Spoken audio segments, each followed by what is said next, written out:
What's up, guys? Welcome to Speak the Truth Sunday. We're here.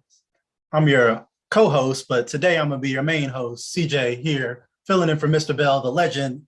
Could not make it. He might pop in later, but for right now, me and Mr. Chevalier are gonna hold it down for Speak the Truth. We've got some topics, and we're just gonna jump right into it. I think our first topic is going to be Sage Steele and ESPN and how they're handling their anchors. Basically, we've seen that Sage Steele is suspended and currently involved in some litigation with ESPN regarding her statements about being against the vaccine mandates. And Mr. Bell, we were talking earlier, and he really wanted to discuss contrasting that with Jemele Hill and the situation that she had. She ended up being fired for speaking out against President Trump and and things like that. So what do you think, Jock? What do you think about ESPN, their free speech, and how they're handling it for their correspondents? Unfortunately, I'm not all the way up to date on this, but I do see disparities in the way that they carry out their protocol or their rules and regulations on the air, obviously. And so the little bit that I do know, I think that has been unfair. And I mean, if you're going to fire people, then you fire everybody, for the same kind of incidents. But again, as we often see in America, there's always two sets of rules. Absolutely. Yeah. And I agree with that. Like I said, it seems to be, a lot of people say there's, depending on who you ask, you're going to hear from either side, whether there's a liberal bias in media or a conservative bias. What I try to tell people, from what I can see, it's neither. Honestly, it's a corporate bias. Corporations don't really care about whether you're Black, whether you're white, whether you're Republican, whether you're Democrat. They care about whether you're spending your money at their corporation. So that what they're caring about more so is business, trying to be as inclusive, to be inclusive for every demographic that will spend money at that corporation. So it's not about corporations being virtuous or being inherently evil. It's just they are what they are. They're machines set up in this system. So in this regard, I think they have been actually pretty consistent. Like I said, I don't agree with them getting rid of Jemele Hill for her criticism of President Trump. But at the same time, I think Sage Steele should have an opportunity to express her displeasure of the vaccine mandate, even though a lot of people wouldn't agree with her. And I Right. don't particularly agree with her, but at the same time, I don't think that would be a fireable offense. But then again, I'm not, one of the big wigs at ESPN. Right. And I definitely agree with you there that we really shouldn't be firing people for making their personal remarks. It seems that that's no longer the case now, that anything you say, the internet, social media is going to pick it up and it's going to mushroom into something that doesn't necessarily have to be the so-called, woke generation or whatever it is that they call themselves. And you're right, as far as the corporate comments that you made, I totally agree. We oftentimes see big corporations just going after the money. They've had, controversial figures who do ads for them, who promote their businesses. And I guess it's always easy to quickly say, hey, they're racist. And probably you're more correct in that assessment of it's really about the money and the power of these big corporations, and that's what your televisions and your sports they all adhere to. That's their pledge of allegiance, is to the corporate buck. Yeah, absolutely. And I think it's a good chance to pivot to another high profile anti-vax person who is on our agenda, which is Kyrie Irving. As the Brooklyn Nets were just eliminated from the playoffs. They got smoked by the Boston Celtics and swept. And Kyrie, after the series, said in hindsight, he thought maybe him not getting vaxxed really was a distraction. And really, all the high profile, things did take away from the season. And he really did make it a little bit more about himself than it needed to be. And that's kind of what everyone was saying. And although I defend Kyrie on his right to, to question things, to be wrong at times, but also to say some things. And I think he has a lot misconstrued. So it's like, I think he's a misunderstood guy. He's kind of like, would say weird. I wouldn't say weird, but in terms of the media, they can't really figure him out. But at the same time, with Kyrie and these mandates and on all these things, it has become a distraction, and it's just what people are trying to tell him the whole time. Where you're free to make that decision, but you're probably the most high profile athlete that is anti-vax, and people are going to latch on that position. So it really didn't serve his team, even though the world's about more than basketball. But it would seem that the anti-vax position is still in flux. Like the mandates have seemed to be dying out, but at the same time, there's still these regulations. I've just came from Florida to Maryland. For Florida, there's no mask being worn anywhere unless they're elderly or something, and most of them aren't wearing masks. Up here in Maryland, still a lot of masks being worn. There's still a lot of inconsistency. Yeah, and that is true. I was at a couple functions yesterday, me and my wife, and people, looked at you very strangely if you didn't put the mask on. Of course, we had gotten away from the mask. Now, they want to wear the mask again, and you kind of forget, because we're going back and forth with this mask policy, and of course, the person I'm sorry, is it Kyrie Irving? Is that his name? Am I saying Kyrie. Kyrie.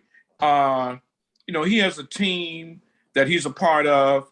Most of these teams are no longer multi-million dollar, they're multi-billion dollar corporations now. And I think he affected the team. I think he affected advertising dollars probably. And his case, I think maybe a little bit different, that he should probably be held accountable for that. That's just me. Yeah, and I think, like I said, the playoff exit, kind of showed that like the Brooklyn season was a disaster from a basketball standpoint. Like I said, they had to change. They traded James Harden for Ben Simmons, who didn't play a game. That's a whole nother thing with Ben Simmons talking about psychologically is making his back hurt because he's having mental health issues, and I'm the biggest advocate for players and mental health and all that, but. Ben Simmons is a whole nother can of worms, but right. And some of these guys are quite eccentric. I'm a little bit eccentric myself, so I sympathize with the eccentric guys, but only to a degree. I try to be careful in what I do and what I say because I'm a married man with children, and I have to think about them and think about my wife. Sometimes I don't always think about the whole picture. And you have to do that when you're a part of a corporation or part of a team. And again, that's probably why the corporations are just so out to make the buck. Because some of these people I see doing commercials for them, I'd be like, damn, just seem like some of the scum of the earth. And, I don't quite understand it, and it seems like they generate their money, or not generate, but allocate rather their advertising dollars to a certain folks, and they're happy, of course, and anybody who's close to them. But some of these people that are pushing products for these people, I'm like, man, I don't want to buy anything because from that corporation because of some of the people that they have out front, their spokespeople. And I'm not going to name any names because there's just so many of them, Some of them can hardly talk, hardly speak. Some of them have such controversial backgrounds. And I just don't think that's good for society, in my opinion, Yeah, I totally agree with that. There was actually, I was listening to the CEO of one of my favorite companies, Puffco. He was on a question and answer on his Instagram Live yesterday. And he was talking about why he doesn't use celebrity endorsements for his company. And it was the same logic you just laid out. He was like, every time I see a celebrity endorse a product, I feel like it's super fake. They've obviously been paid to do that, and it comes off as like they don't really believe in their product. So it comes off as hollow. And it's kind of that same logic. So I definitely feel that. Yeah, definitely, for sure. But to pivot into some politics, we had some big news in social media as the richest man on planet Earth has decided to buy the largest social media platform, basically the public square for information. Yes. And that seems to be going through. Elon Musk is paying about $44 billion or something like that to buy Twitter. Mind you that they said you can end homelessness in the US for about $20 billion. you could, probably end world hunger for, a 40 billion number or something like that. That's But right. instead, he's going to buy Twitter. That's what Yeah. he's going to do with his money. So thoughts? I am very militant. I have militant thoughts about Elon Musk and Twitter. I think that he is a super rich, spoiled, racist brat, in my opinion. Most of the time when, they've shown his companies, it seems to be a lot of white folks that work for him.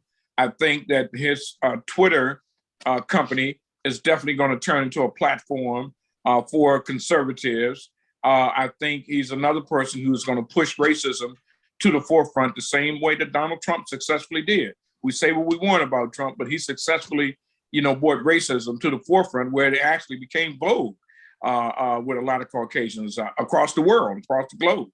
And Elon Musk is going to be a continuation of that. I don't see any fairness to coming about with him running Twitter. And like you said, all that money just to, to be in the name of so-called or what I want to say, parading or saluting freedom of speech. I don't think that is what entered his mind at all. I think it's about the power. It's about the control. Some of social media, for some of us who don't know how to discern, what's truthful, what's not truthful, and can easily be led, I think it's going to be a horrible to society as a whole. And I want to say, again, especially to minorities across this globe, we can look forward to all kinds of racial incidents coming about, all kinds of things going to be said, all kinds of threats. He's saying he's going to allow that. And so it's going to be trouble. It's going to be trouble for us. All right.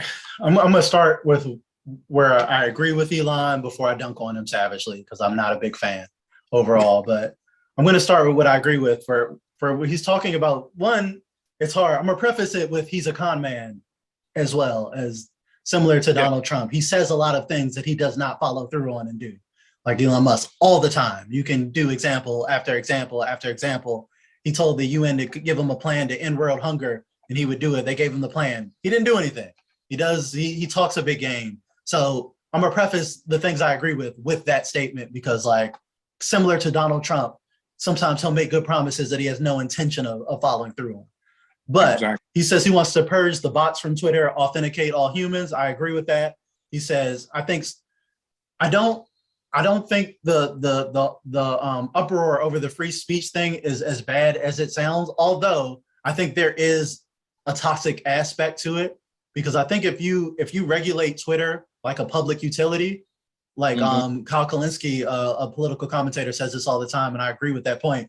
If you regulate it like a public utility, it should have First Amendment protections. And I'm fine with Twitter being consistent with the First Amendment. Like you basically, nearly all free speech is protected, but you can't do threats of violence. You can't like dox people. You can't, there are certain things that are not protected under free speech. So I would be fine with that. But at the same time, because they feel like Twitter is this really left-leaning platform, which isn't necessarily true. Again, Twitter is really corporate more than anything, more than left-leaning. And we're going to get into that debate a little bit later, but it's really interesting. If you regulate it like a public utility, I think that is the best route, but I don't think that's the direction Elon Musk wants to go. I feel like what you said before is kind of right. It seems like his gripe is right-wingers feel like they're muzzled on Twitter and can't say what they want to say. My question is, what do right-wingers want to say so bad that they feel like they can't say on Twitter? Like, what do you want to say so bad that you feel like the regulations of Twitter is not allowing you to say it? And I don't agree with Twitter being the ministry of truth, like you said. And I think you make another good point of there are some older people, there are some less tech savvy people who aren't going to be able to discern what is true and what is misinformation. But at the same time, I don't think it's up to Twitter to decide what's true and what is misinformation at the same time. So again, I think it needs to be like a public utility. Information will be out there, but it's up to you to do the research to sort it out. You can't expect Facebook or Twitter. I think it's dangerous to try to make them the ministry of truth, and so for them to decide what is true or what is acceptable dialogue, that's really, really dangerous, and I don't think we want to go in that direction. And So that's an excellent point. You're right. We should not let companies, social media, television, any of that, even so-called leaders, in our society. We have to learn to be more independent and think for ourselves. I don't think we have enough of that. I think we have too much patronizing, too much just wanting to be a part of a group, and this, the masses mentality. I don't know if that's always necessary. I love an independent thinker. I used to try to belong to different groups, and I'm not going to name any of them, but I've now come to the conclusion that I'm better off, just being an independent thinker, so that I'm not influenced by a celebrity, by someone who's sitting high up on a throne, someone who makes a lot of money. I've always been this way, but I'm even more this way now that I'm 67 years of age.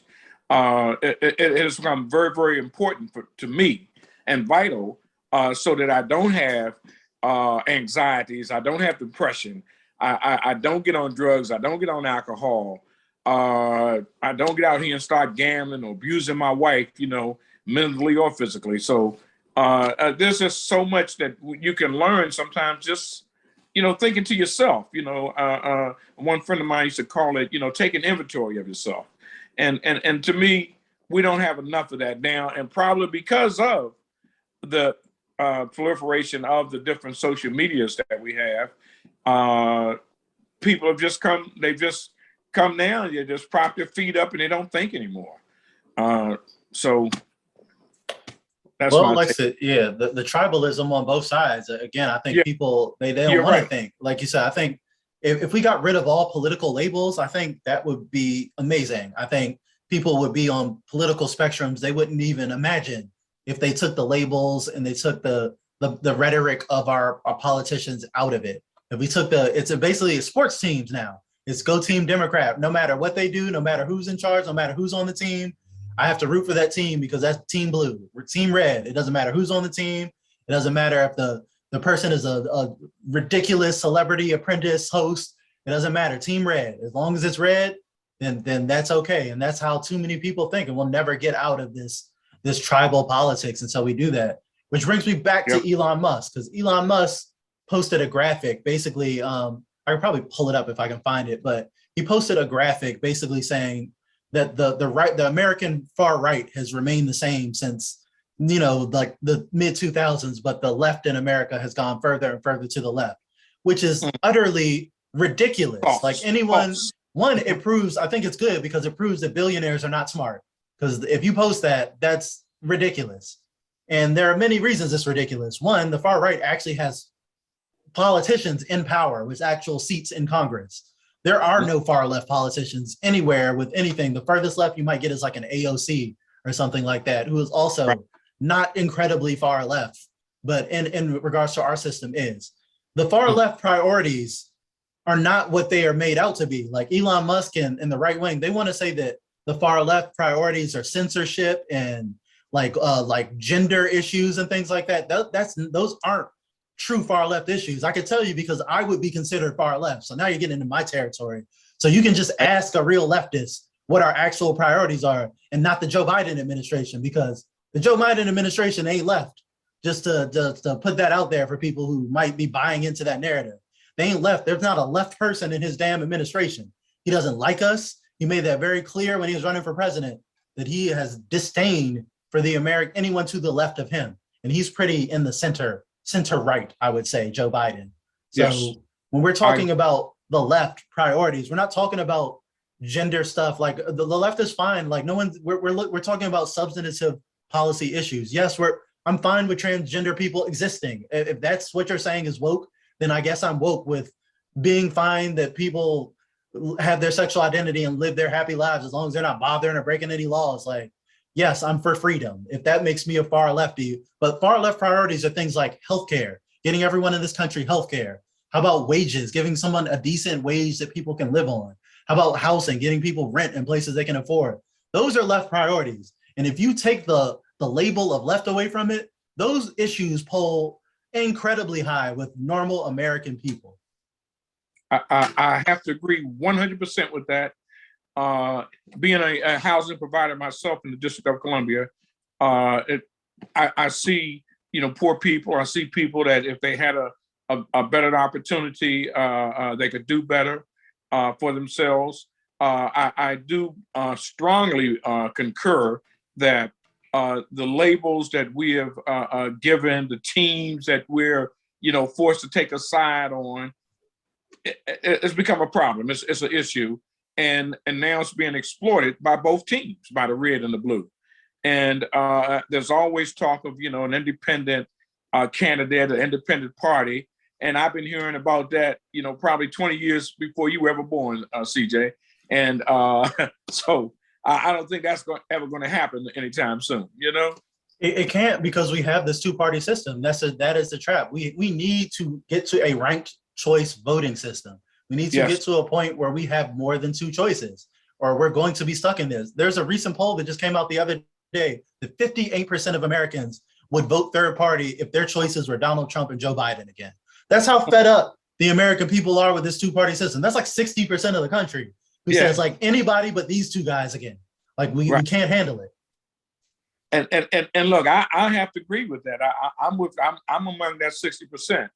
I'm watching Joe Biden, and of course, still paying attention to what Trump's doing on the sidelines, and they both are atrocious to America, in my opinion. And why in the world would all these corporations continue to throw money behind either one of these candidates? It's because, again, it's not really about either one of them being fair. It's about how much money that they can make for these big corporations, who are really the people who run the country, who pull the strings, who can make the phone calls, who can shoot an email or text to someone and get a response and get things done. And we've seen this over and over again over the years. And of course, now it's progressively worse. You look at some of the stuff that Joe Biden's son and his partners have done, and they've kind of tried to shift it under the rug. They've done the same thing with Donald Trump. So I don't see either. To be honest with you, I don't see Biden and Trump being that much different. Maybe I'm wrong for saying that, but no, I don't see a lot different. They're not. And I think that's one of the reasons the Democrats are going to get killed coming up, because people can't feel the difference. They can't feel that they ran on, we're going to get, turn things around from Trump. We're not Trump. We're not going to Trump. But people's lives feel the same. Like Trump's signature legislation and his entire presidency for Donald Trump was a huge tax break for the richest people in the country at the expense of everyone else. Like that is, he talked about building a wall. He talked about all this bullshit, but he didn't do anything but cut taxes for him and his buddies. So that's all he did. That is his signature accomplishment. And we're going to be paying for that for years to come while they continue to get rich. The richest people in the country got extremely richer during the pandemic when everyone else was suffering and shut down and needed stimulus checks to get by. Like those people made a killing. Someone like Elon Musk, as we were just talking about, just exploded his wealth off of that. And then those are the people that pay a lower tax rate than a handyman in West Virginia or something like that. They pay lower taxes than a school teacher in Nevada. Like these people are paying no taxes. They're getting subsidies. They're getting money. They're getting free socialism, as they hate to call it, but they're getting free money from the government. But they take advantage of it. I was looking at Bill Maher, Politically Correct, which is one of my favorite shows. And actually it's called Real Time with Bill Maher, but he started off, it was called Politically Incorrect. And he was talking about how Tom Brady, and I've seen the story before, collected $980,000 from the pandemic funds, the personal protection plan loans, or whatever it is they call. And Tom's already a filthy millionaire. I don't know. I'm thinking the guy got 30, 40 million in the bank already. And he applied for a triple P loan and got $960,000. And they showed over and over again how that just became that money. I think Bill Maher did the calculation. It was $7.2 trillion, total dollars that went into trying to help offset, costs and suffering that people were doing during the pandemic, for just all kinds of causes. And over 50% of that money was stolen, was not used for what it's supposed to do. And it's the same. It's been going on forever with our taxes anyway. We see that all of a sudden now, the Biden administration can come up with billions of dollars, I think they're in the hundreds of billions of dollars or close to it now for Ukraine, but yet we couldn't pay off student loans. We couldn't find better housing, knock down all the projects in the country and build better housing. But you're going to take all this money and you're going to shoot that over there to Ukraine. And I didn't mean to get off track here, but it kind of all blends in together there. That, again, and of course, our country has always been a war economy. The country always seems to have prospered whenever there's wartime. And for some now, of course, they're prospering. It used to be that I think it was 10% of the people controlled 90% of the wealth. Now I think they're saying it's 1 or 2% of the people. Yeah, it's like less than 1%. 98% of all the wealth in the country. Yeah. It's unnecessary. That's just unnecessary. And not to mention being unfair. It's also unsustainable. It's unsustainable. Like more than half the country is poor. Right. Like not just like not doing well. Like most like more than 50% of the country, this is before the pandemic, makes under $30,000 a year. Like that's most of the country. Like that's more than 50%. So like most of the country is poor. Like America is collapsing. Our education system is collapsing. Our infrastructure is collapsing. Our economy is collapsing. The health of our citizens, our life expectancy is going down. Things like that. Like people aren't healthy because we can't afford to go to a doctor. But and then when things need to get done in the government, nothing can ever get done. But like you said, when billions of dollars need to go to Ukraine for weapons, that gets approved overnight. There, you didn't hear any discussion about that. You didn't hear any back and forth. There was no drama, no controversy. That got done overnight. You didn't even hear anything about it.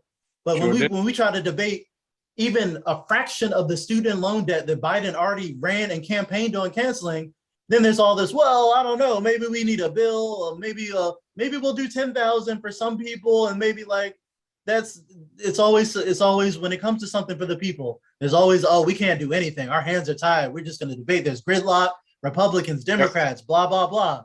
But when it's something for their donors, like Raytheon or, their military industrial complex, it says, look at how things get done. Look at how smoothly things get done. Unbelievable to have witnessed that and see that when there's so much suffering in this country, so many people that could have benefited from that kind of money that's being thrown away, along with the pandemic money. I just classified all of that that $7.2 trillion that was supposed to go out and help people, and it did not. They could have administered that money and divided it up in a better way than to just throw it out there, and basically it's just free fall. Wherever you went, and you went to the right person who could tell you how to do the paperwork, you go in, you get the money, and it's just unbelievable, the fraud. I'm sure you've kept up with that, CJ. Yeah, the fraud. Yeah, I think the bigger fraud and the bigger giveaway, even though that's an issue too, but the bigger fraud, because those people who scam that, a lot of them, at least the poorer people, they'll get that back. But the bigger fraud was how it was distributed in the first place. When Trump did the bailout, he bailed out the corporations first, and then he bailed them out with no strings attached. So he bailed them out. He said, I'm gonna give you this money, and I'm just gonna take your word for it that you're gonna take this money and use it to save jobs and use it for what you're supposed to. And of course, those corporations slid it right in their pockets. They still laid off all their employees, and it didn't do anything. Again, it just ended up being another just giveaway to the people who bought the politicians. Like, hey, it's another excuse to give us a tax break. Essentially, that's all it was. And it's another excuse to raise the taxes on the middle class, on everyone else. People, everyone else. Yeah, because when you keep lowering the taxes on the rich, someone else has to pick up that tax burden, and it's everyone else. Right? It's just so sad, man. It is so sad, and to see the military people, I know they're just sitting back in their offices and on their yachts and their mansions. They tend to own 3-4 mansions up and down, from one end of the country to the other, and sometimes even up and down the East Coast. And I look at Barack Obama.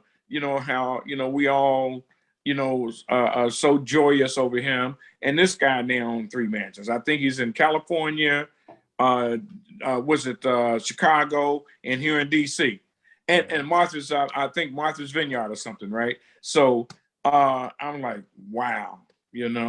Wow. I mean, and I think it goes back to a larger point. And this isn't just attacking Obama personally, although he's doing real well since he's got out of office, and he did the bidding of a lot of the big banks. So, like, I mean, exactly, and that's what I meant to tag on to that and say, and that's exactly right.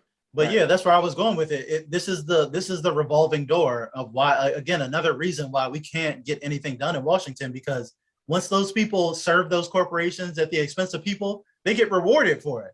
Like, they get rewarded with cushy jobs. They get rewarded with these big speaking gigs where they get $100,000 to go speak to a campus for 20 minutes or something like that. Like, Obama has been doing that since he's gotten out of office, and he still serves a purpose for the establishment. Like when he came in and killed the NBA strike, or whenever there's some movement or some progress, Obama seems to timely jump in and be like, hey, everyone calm down. Let's not try to do too much. Let's be incremental about it. And I think he has strategically been used as a voice to stifle change because Black people have, had so much trust in Obama. So whenever the Black people get too uppity and rowdy, I feel like that's when Obama ends up resurfacing and saying, hey, let's not try to make too much change too fast. Ironically, the guy who ran on change is the one telling us, slow down, wait a minute.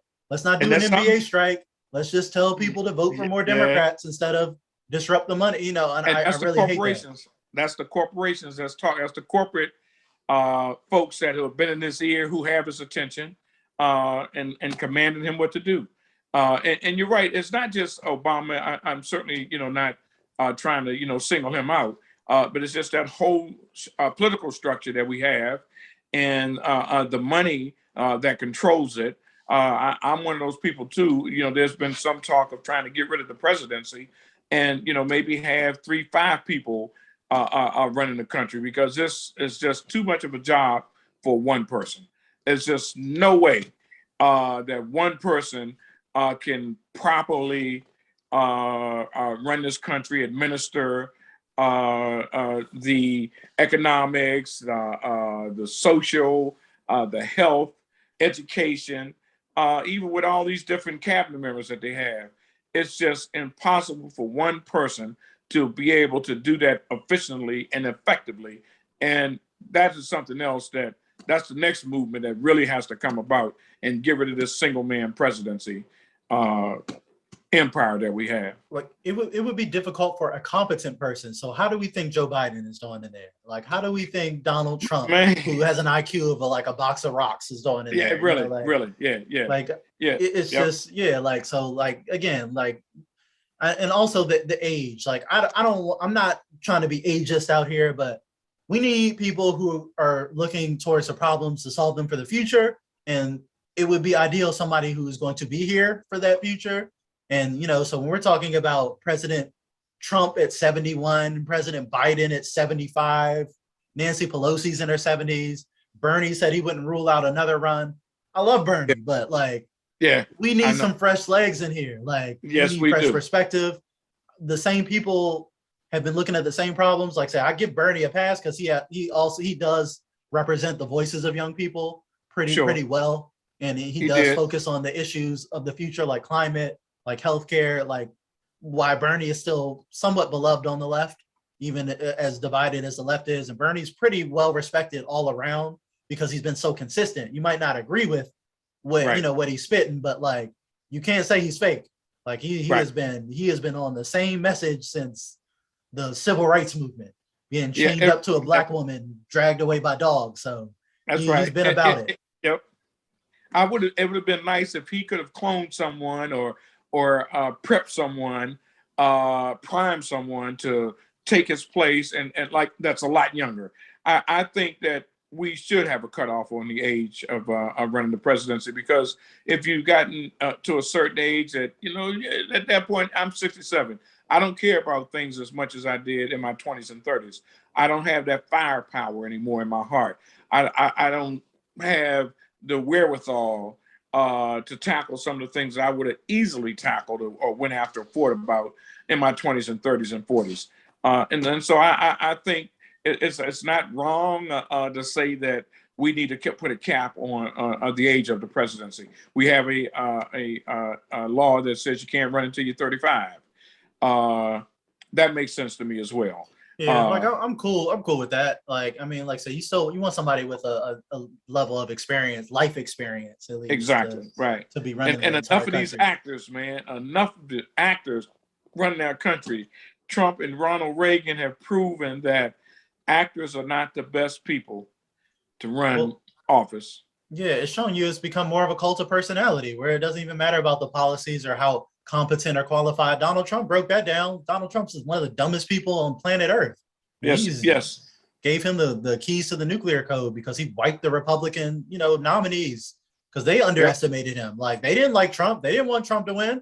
They thought Jeb Bush or Marco Rubio or somebody was gonna get. And Trump just slaughtered them because he is a better con man to play to the concerns of average people. Like, he didn't really care, obviously, as we talked about earlier. His signature accomplishment was cutting him and his friends' taxes, but he at least gave the rhetoric, something Hillary Clinton couldn't be bothered to do, was at least pretend to care about the little people in the factories whose jobs you shipped away. At least say that you're going to help them, even if you're not going to. Like, she wouldn't even go campaign in those states.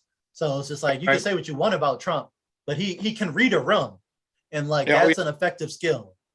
That is an effective skill, and he definitely used that to his benefit. And he's one of those people that he's going to be copied. He's going to be emulated over and over again, because they are now a lot of these politicians who never thought about saying the things that they are now saying are using this playbook to try to get in office. And of course, we're going to see in the next couple of months during these midterms. I kind of think that some of his people are going to get in. Some folks are saying they may not, but I think some of them are going to get in office. I think, some of his people are. It's going to just be a backlash against the Democrats and Biden for sitting on their hands. Like, they basically admitted they have the power to help lots of Americans, but they're just deciding not to for whatever political reasons, and they can't really explain. And again, it's a bigger identity problem with the Democratic Party, because they have no identity. Like, they don't stand for literally anything. You can ask a serious question, people think you're being snarky, but like, what does the Democratic Party stand for? Like, what are their values? Like, what is the party even? What is their identity? Like, if I don't agree with the Republican Party, but I at least know what they stand for. They're tax breaks for the rich. They're culture war issues. They're against Black people. They're against critical race theory. They're against. That's right. Like, I know what you're against. At least I know. Like, their brand is clear. Like, very clear, and you have to respect that. And I totally agree. I would rather know what you are than know what you're not. And we have now an administration who, will appoint, a few Blacks in this administration, a couple more than Obama did. But it's still, to me, Biden, he's become progressively less cognitive in his skills. His memory's going. He's barely walking. And of course, I don't know if I would want Kamala Harris to be the president, but of course, if something happens to him, we have no choice, because that's the way that the Constitution is set up, which is, again, why I think hopefully this movement will come about where we have 3 to 5 people run the country and get rid of this presidency.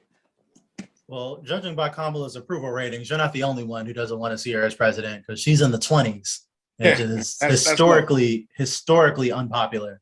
So again, which is the Democrats' bigger dilemma. If you can't, as we both said, anyone with 2 eyes that's been following this can see that Joe Biden has serious cognitive decline since he's been running. Since he was a candidate, Joe Biden, he was dealing with that. That's true. He was forgetting things. He was saying, forgetting what city he was in. There are all the reports and stories about, his cognitive decline and the concern of his team around that, and how when he was campaigning for president, he barely campaigned. He stayed he basically won the presidency from his basement. in Yeah. Delaware. Because And they didn't Delaware. trot him out anywhere. He wasn't doing any, they kept him out the way and just let Trump implode, let Trump Yep. shoot himself in the foot, which was a good strategy because the less you see of Joe Biden, the better. The better. Like I think, it might be a joke, but I think it was a brilliant strategy, like to keep him Yeah. out of Yeah. the spotlight as much as possible. So less people see what we saw, but less people see him wandering around. Less people see him, so people remember the Joe Biden from 2008, who was a little bit sharper, rather Yes, he than was the Joe a lot Biden sharper. of now, who Yeah. barely, he seems like this is a Weekend at Bernie's situation where they're just dragging him around. That's right. And he only makes one appearance, maybe two appearances a day now sometimes.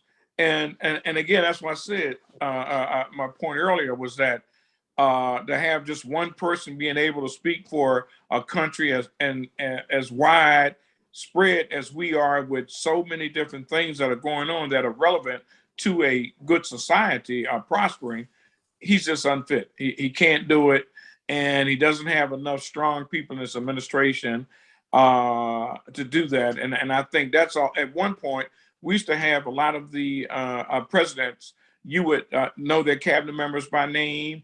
You knew what they stood for, knew what they were about doing.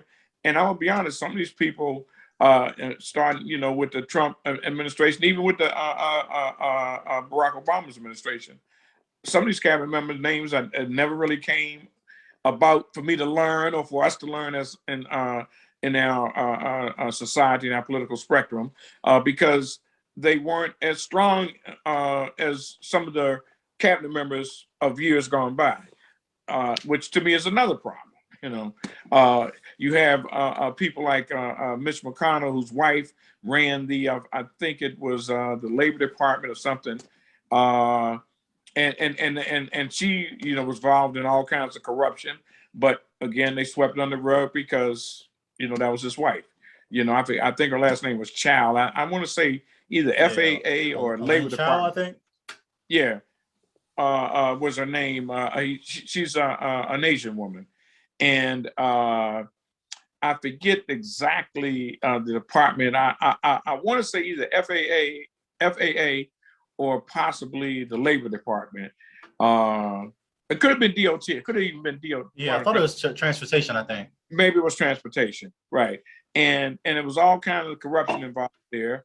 And we have the same thing, even on local level. Out here in PG County where I live, a lot of these politicians, their spouses and their kids all work for the government. They're all kind of interconnected, and whereas the average Joe can't really get a position as quick as they would like, because it's such a buddy system. So it's just not on. It starts on a local level, and then they just continue on when they get to national politics. It just doesn't stop.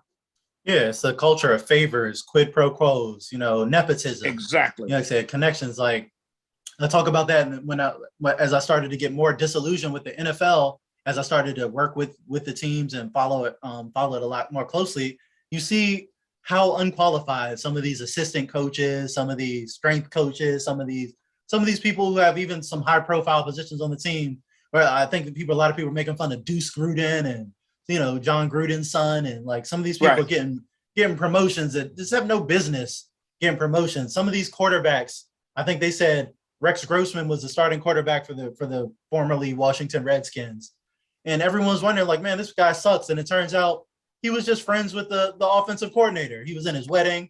He was in Kyle Shanahan's wedding, and all, and there's these connections that, so I might be watching a garbage quarterback because they don't want to sign Colin Kaepernick. And, this guy is the coach's buddy. So I got to watch Rex Grossman instead of watch my team compete. Yeah. So yeah. It shows you, like, the big myth of the NFL is like they only care about winning. It's all about winning. No, it's not. Because if it was about winning, Colin Kaepernick would have been on the team. And if it was just about winning, there would not be some of these, your brother or your best mate from school wouldn't be the assistant coach for your team. You would have somebody qualified who would be able to get your team a win. So, like, it's not about winning. It's about people keeping their cushy jobs, about keeping those $1 million jobs, and keeping that revolving door in the NFL landscape. And that's how there's some subpar quarterbacks that's been in the league for a decade somehow, because they're connected. They know people. The right people. Yeah. Yep.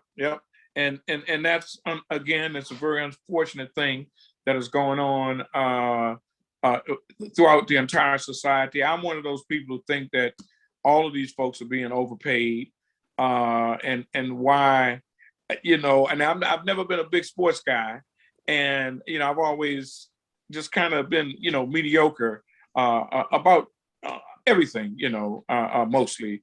But to see some of the money that's being thrown at people, and sometimes they're just putting it into a few baskets rather than to spread it around. I would just like to be more of that. And I guess if you want to call me a socialist, you can. But it just doesn't make sense to me to pay somebody $15-20 million a year on a contract to get out and play baseball or football. And I realize they get hurt, there's injuries involved. But then, of course, the people that pay for, like we were talking about earlier, with corporations who get all these tax breaks, somebody's got to pay for it. So that means the average Joe Blow pays for that. And then the same thing, with the sports and entertainment.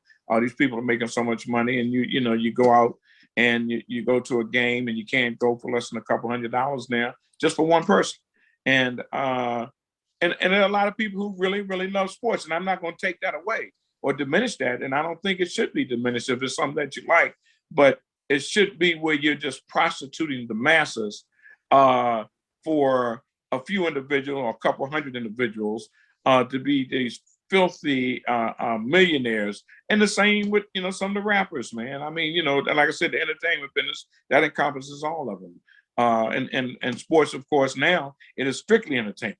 They were talking the other day about Joe Namath. If he made $30,000, I think, one season, and now these guys are making 10, 15 times that on one game. Yeah, that's a game check. Yeah. Yeah, right. That's a game check. Yeah. Well, like I said, I'm as socialist as they come, but I'm also a sports fan. So my only devil's advocate to your argument, I agree largely that there should be a redistribution of wealth. But if you look at it, technically the players are underpaid because of the money that they generate for the owners. Right. So if you want to get technical, the owners are overpaid. Maybe the whole scope of the thing is overpaid, but at the same time, the players, they're getting a small fraction of the revenue of a league that doesn't exist without them. There ain't no NBA without NBA players. Like, the owners aren't going to go out there and start hooping. So, like, at the same time, like, there's that. So I'm all about the players. Get every penny of your money. You getting a $200 million contract, you earned it because you probably made that team well over 200 million. You probably made, like, say, if you're a star player, you're generating billions, jersey sales, ticket sales, revenue. But my thing is, CJ, is going back to the consumers being hoodwinked, and this is just me, that for overpaying for these products, overpaying their game. And that is where my socialist comes in. Yes. Right. Exactly. That's where my socialism comes in. And I just hate to see that. I don't even drink beer, man. And I've gone to games and I get, effed up, man, to see people have to pay $8-9 for a beer, man. I've gone to a couple games and I'm like, wow, man, that's just so ridiculous. Yeah, not even a good beer. It's like a Bud Light, like a watered down Bud Light or something. Yeah. How about that? Yeah, that's right. And they pump from a what do you call those things, man? The keg, where they pump from the keg. Every now and then, I think nowadays they do the plastic bottles in the stadiums.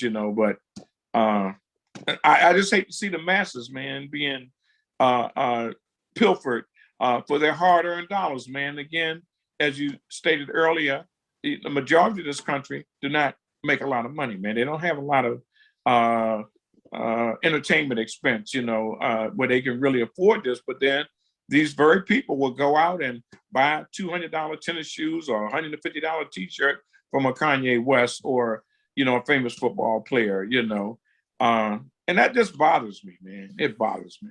I think I agree with that as well. I think what bothers me more also is going back to your point of the consumer being squeezed by this. These billionaire owners squeeze the taxpayers for these stadiums a lot of times as well. And that gets does not get talked about nearly enough, where billionaires go begging taxpayers for money to build a stadium, where it's like, whoa, what do you need my money for?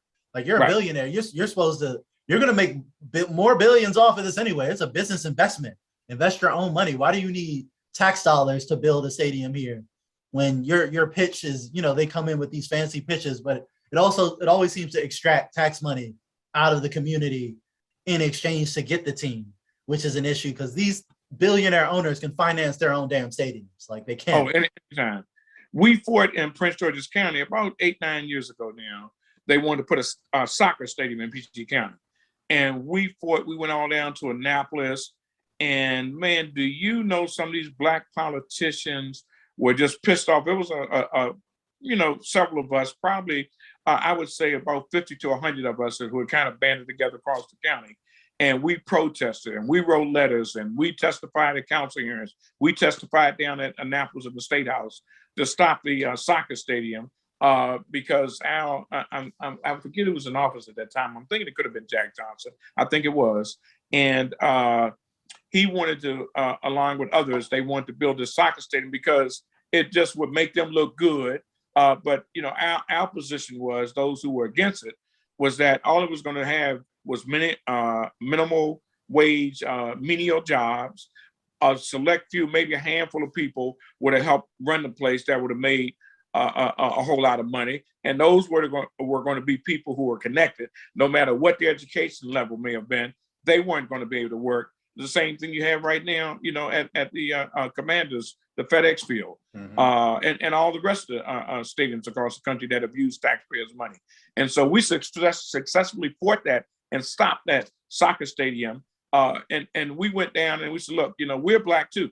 Most of us who went down and testified in Annapolis that this is just the meaning to take our tax dollars and put a soccer stadium in that's only going to be used a couple times a year. And it's not going to be cost effective for the taxpayer. So I was so happy to be a part of that. But many a pilot, man, I had one or two of them actually threatened me, man. One of them put his hands on me, a guy that was leading the Democratic state committee here in PG County, and I was like, wow, man, these people get really, really defensive when it comes to being able to make money for themselves and their families.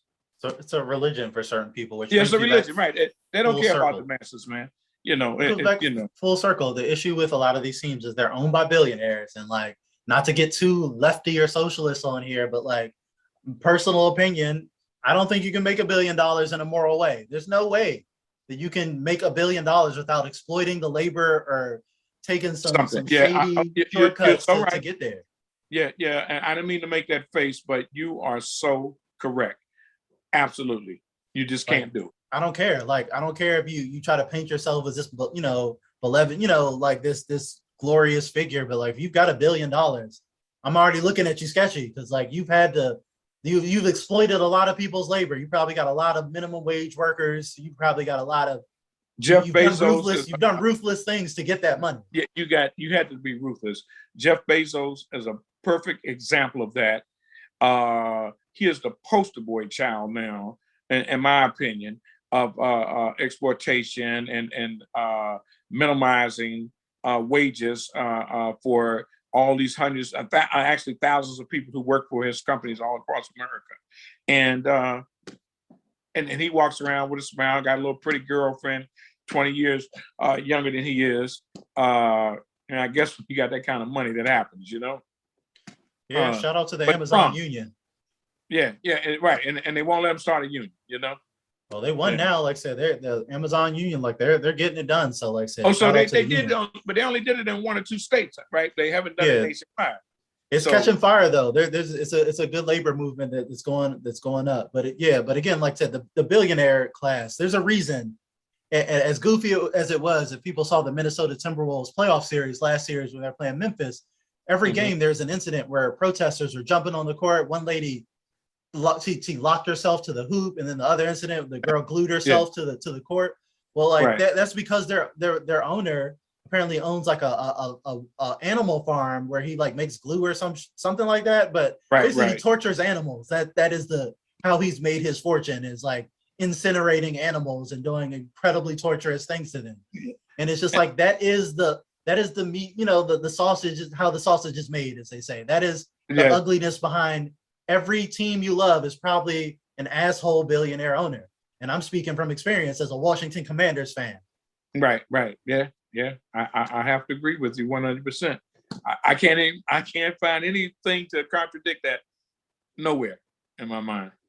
Yeah, that's just how I feel. And like, and when you know too much, when you think about that, it really ruins your enjoyment of the sport because those are the people reaping most of the benefits. Like your favorite athlete, especially in the NFL, which I feel like is way too close to slavery at this point, where it's like to the point where I can't even enjoy it. Like the NBA and that has its issues too, but like the NFL is just a straight up unapologetic plantation at this point. Right. Yeah.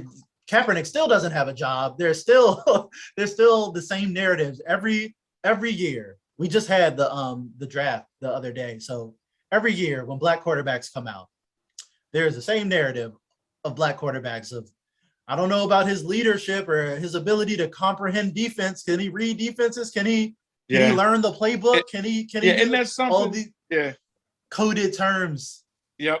I remember several years ago, someone pointed out that sportscasters, how when they describe a Caucasian quarterback, he's brilliant, he's a wizard, he's a genius. And they never use those terms with black quarterbacks. Nope. Which is to your point. It's always because the black quarterbacks can actually run fast. They can actually throw the ball far. So like they don't have to rely on intangibles because they have more physical gifts. So this is just my conspiracy theory, but I think they run that to protect the white quarterback for years. The non-mobile traditional pocket quarterback would have been extinct far quicker. It's becoming extinct now, but far quicker. And that's just going to lead to more black quarterbacks as we have now today. It just is what it is. But I feel like the league has been fighting against that forever, trying to prop up the Tom Brady's, the pocket traditional white quarterback, specifically white. And that has been their agenda for a long time. Another reason I think the league loves Tom Brady so much. He gets the protection from the refs. He is the face of the NFL. And it was before he started winning, every championship imaginable. And I'm not saying Tom Brady's not great. And, he's not, a great quarterback and not an all-time great on his merits. But if you see the games, how the games are officiated and the politics behind the games, he's got a lot of lucky breaks.